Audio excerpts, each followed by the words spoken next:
jenis tanaman ganja 0,98 gram.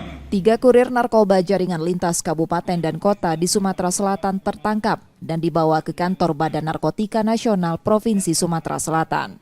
Tersangka masing-masing Dedi membawa sabu-sabu seberat 1,9 kg, Joni dan Juliansa membawa ganja seberat 20,4 kg. Mereka ditangkap petugas BNN Sumsel di 2 kabupaten berbeda di Sumatera Selatan.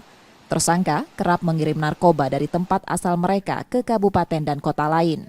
Ketiga yang dalam bentuk tanaman pohon itu dilakukan pengungkapan di bulan Januari kemarin oleh BNN di Pak Lawang.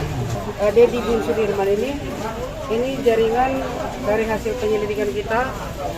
Tujuannya tadinya adalah untuk keluar daripada Sumatera Selatan. Ya, target mereka seluas-luasnya pasti. Jadi setiap kita lakukan sekat-sekat di mana mereka yang bisa dihambat, diatasi, di situ kita bergerak terus.